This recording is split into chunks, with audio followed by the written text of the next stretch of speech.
இந்த இரண்டு தான் பாரதிய ஜனதாவும் RSS முன்மொழியக்கூடிய தேசியவாதத்தை வீழ்த்தக்கூடிய வல்லமை இந்த இரண்டு கோட்பாடுகளுக்குத்தான் உண்டு. ஒன்று செக்யூலரிசம், இன்னொன்று அனிகிலேஷன் ஆஃப் காஸ்ட்.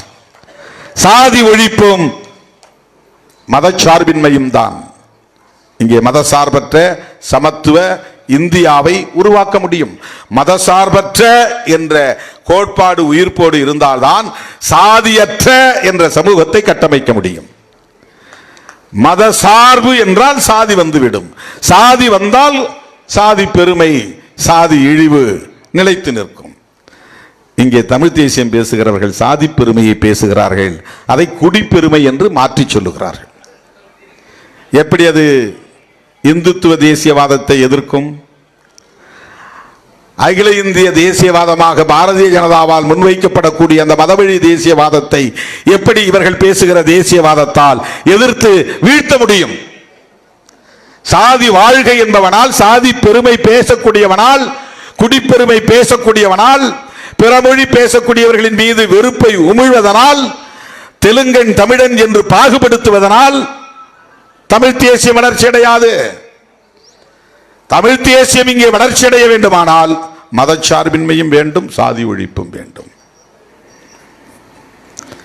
ஆகவே விடுதலை சிறுத்தைகள் கட்சி முன்மொழியக்கூடிய தேசியம் என்பது தமிழ் தேசியம் தான்.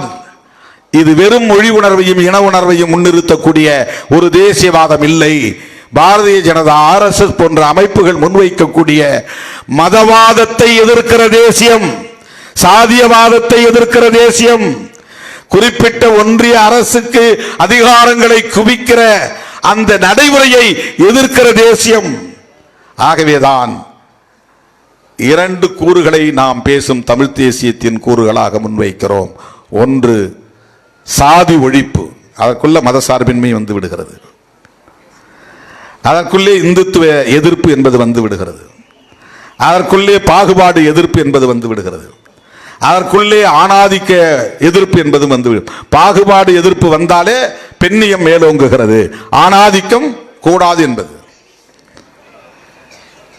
சாதி ஒழிப்பு தான் சகோதரத்துவத்திற்கான வழி, சாதி ஒழிப்பு தான் சமத்துவத்திற்கான வழி, சாதி ஒழிப்பு தான் பெண் விடுதலைக்கான வழி, சாதி ஒழிப்பு தான் பாட்டாளி வர்க்கத்திற்கான விடுதலை, பாட்டாளி வர்க்க விடுதலைக்கான வழி.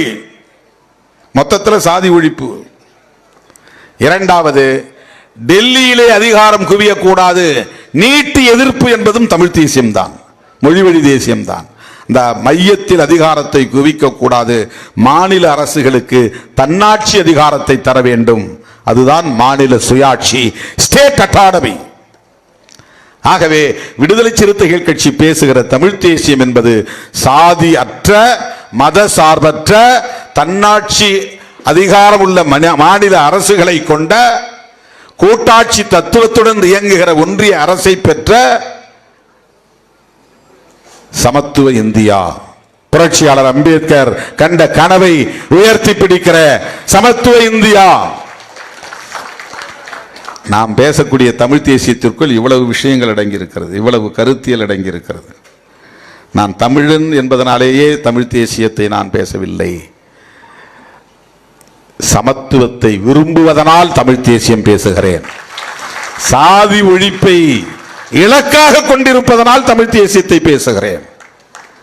இதை இன்னும் அழுத்தமாக அறிவிப்பு செய்கிற களம்தான் உளுந்தூர்பேட்டையில் நடைபெறவிருக்கிற தமிழ் தேசிய எழுச்சி மாநாடு.